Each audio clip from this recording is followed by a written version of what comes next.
already. Thank you very much, Mr. Chair, and thank you for that information. Yeah, Mr. Chair, we just would like to inform him that in the Amana Bank, what we are trying to think is that we would like to make Amana Bank now as our banking facility, just like ECPC for farmers, or Coco Savings Bank for the coconut farmers, and sugar as part of our focused credit access. And we would like to make the Amana Bank as part of that conduit for the access. We just have to make some leveraging and some policy changes. Thank you, Mr. Chair. Thank you very much. Now we move to the minority, and we now recognize Assistant Minority Leader Jan Padilla. Thank you, Mr. Chair. Magandang hapon po sa ating lahat, sa aking mga colleagues, Secretary Kiko Tiu Laurel, Administrator Gillian, Yusek Jerome, paalis na. Biro lang. At syempre po, Yusek Alan, my family friend, or family pala. So, magandang hapon po ulit sa inyo lahat. I just have a few questions, Mr. Chair. First, on livestock repopulation. So, Mr. Chair, African swine fever devastated our hog industry starting in 2019, wiping out a large share of both commercial and backyard farms. Up to now, many raisers remain hesitant to repopulate because of the risk of reinfection and high costs, while DA has set targets to restore pre-ASF levels by 2028. The reality is that repopulation remains slow and uneven. Mr. Chair, could the Department of Agriculture provide the latest estimate of the live population, pigs, commercial and backyard, and compare that with pre-ASF levels? How far are we from full recovery? Mr. Chair, I would like to defer to my USEC for livestock for a more detailed, accurate information. Magandang hapon po sa lahat. I'm handling the livestock issue. Regarding yung tanong na ASF, yes, meron pong hesitancy ng maraming piggery na repopulate. But, you know, I came from Rubino Farms, and I got thousands of pigs which we lost due to ASF. So I know it by heart. And big farms are really hesitant to bring in pigs, because you need to have an extreme biosecurity to avoid this devastating ASF. And the solution that we are doing right now, if you read the newspaper last Sunday, the ASF supposed to be devastation did not happen. And because we are repopulating, and we have the fund for the repopulation. And in the budget right now, we have around 1.6 billion fund to bring in 30,000 dumalaga or gilts to produce 1 million, because that's the target that our good secretary gave me. 1 million every year to repop, to become a pre-pandemic. So we're doing the repopulation. We're doing monitored release vaccination of ASF. And right now we have close to 200,000 pigs vaccinated and to be vaccinated.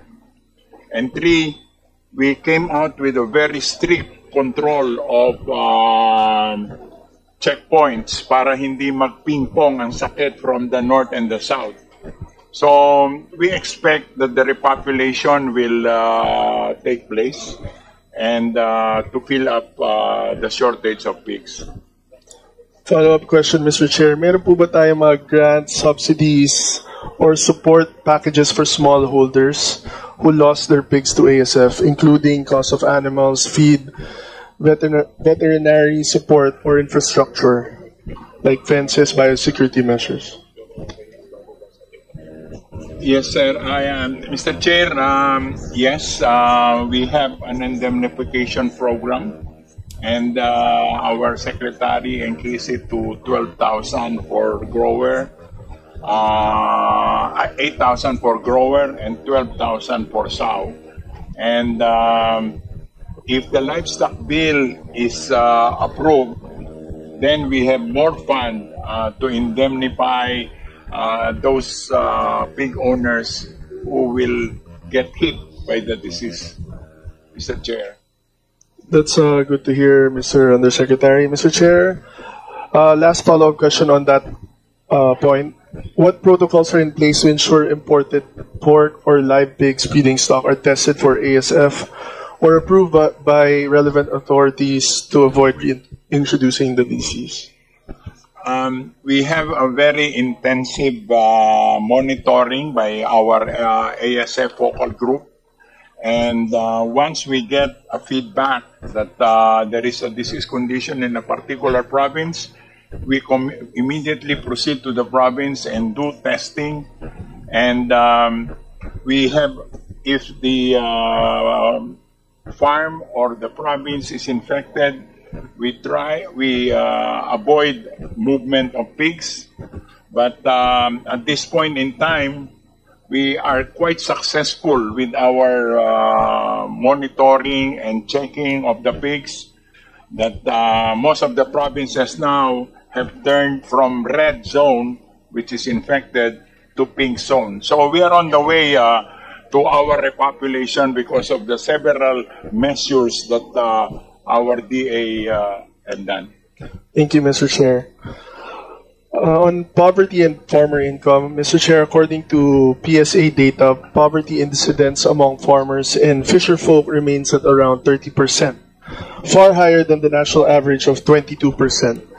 PSA surveys also show that farmers earn only around 7,000 to 11,000 a month, well below the estimated basic needs threshold of about 13,000 for a family of 5. My first question is, what specific programs in the 2026 DA budget directly addresses low farmer incomes? Okay. Kindly. Mr. Chair, during the assessment of our 2026 proposal, there were 7 criteria that we use in order to address one issue, which is poverty incidence. And the way we intend to do it is to be quite specific. If, for instance, there's a rice farming area, and you have farmers that has lower harvest, then the support should be directed towards these farmers. So it's a prioritization issue. This is an issue of prioritization because, and we need to do a lot of targeting at this time. Before, we just distribute the budget without much regard as to whether or not who is the target. But this time there will be targeting. We will be focusing on those areas where poverty incidence is high, as opposed to areas where poverty incidence is not as high as in those areas. So it's an operational matter. Obviously, when we allocate budget, say for rice, it's a bulk. But we can, of course, in the assignment or in the actual release of the funds, we can prioritize the area where you have higher poverty incidence. As an example. Okay. But ano po ba yung specific programs? I just wanted to know from the budget that you proposed. Yung pong mga programa natin sa ngayon ay nakatuon pa rin doon sa mga traditional nating ibinibigay. Halimbawa, pagbibigay ng binhi, pagbibigay ng abono, at saka syempre po yung paglalagay ng mga post-harvest facilities. Sa ngayon, yun po ang bilang na ibinibigay natin, yun po yung mga programa. Ang mangyayari lamang po ay ilalagay natin ito dun sa mga lugar kung saan mas mataas po yung insidente ng poverty. Since you mentioned, Mr. Chair, the post-harvest facilities, I just wanted to confirm with the good secretary, because I visited the DA for a few times already, and I'm grateful for their help. You know, I'm trying to do a lot of my research also. I just wanted to confirm from the good secretary if yung post-harvest facilities pa rin ba ang kumbaga advocacy natin. I mean, previously kasi from my understanding, the DA has focused on giving subsidies to our farmers. But under your leadership, you know, we want to be long-term here. So, can I confirm that with the good secretary kung yung pa rin po ba yung ating kumbaga pinupush or advocacy? Yes, Mr. Chair, definitely yung post-harvest facility is very critical, no, sa ating rice food system, and not only rice but as far as rice is concerned, yun ang pinaka-importante sa atin. That's why yung even sa RCEF natin this year binawasan namin yung harvesters at dinagdag natin sa linipat yung half of the pondo to dryers, and moving forward mas marami tayong rice processing systems with mills and dryers, no, and trucks para yung logistics dun ma-address din, Mr. Chair.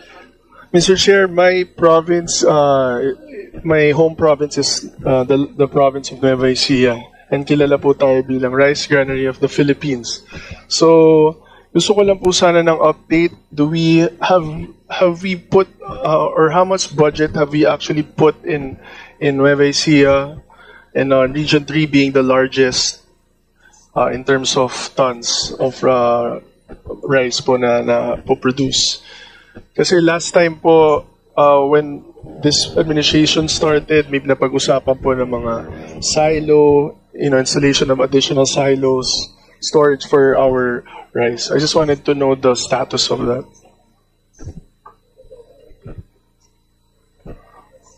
Mr. Chair, I don't have the specific for rice, no, but for Region 3, actually Region 3 has the highest budget actually in the whole country at 5.250 billion. Sa rice program pala, number 1, at 5.250 billion. So, kukulitin ko po kayo doon yung sa mga tulong po natin sa ating mga farmers. Kasi a lot of our constituents there rely on farming. So I'll just make ito na lang po as follow-up lang dun po sa kanina. How much is allocated po for price support subsidies and market linkages to reduce production costs and improve farm gate prices for the total po sa buong Pilipinas? Yung sa rice support, basically rice price support, and Mr. Chair, yan yung NFA budget. Okay. And we're buying it, although very little kasi nabibili natin 9 billion ng NFA budget is less than 5% of the farmers' produce. So, of course, the amendment of the RTL and the additional funds for 2026, matitriple yun pag ma-amendahan yung batas, Mr. Chair. Sana po, Mr. Chair. At this representation, of course, supports the amendment of the rice certification law. I've filed the bill already, incorporating mga suggestions po ng Department of Agriculture and the Secretary dun sa last hearing sa Committee on Agriculture. So I'll just make a quick manifestation, Mr. Chair. So, Mr. Chair, agriculture is the lifeblood of our people, especially in provinces like Nueva Ecija, proudly known as the Rice Granary of the Philippines. For farmers and fisherfolk, farming is not just an industry but the very foundation of their livelihood, their daily struggles, and their hopes for a better future. That is why every program and budget of the Department of Agriculture carries such great weight. Whether it succeeds or falls short, the impact is felt directly by our communities. Finally, this representation commends the Department of Agriculture and the National Irrigation Administration for their continued efforts to support our farmers through irrigation development and rehabilitation. Patuloy po tayong maasa na sa tamang paggamit ng pondo, bawat pisong inilaan ay maisasalin sa maayos at maasahang irigasyon upang masiguro ang ani ng ating magsasaka at mapatatag ang food security ng ating buong bansa.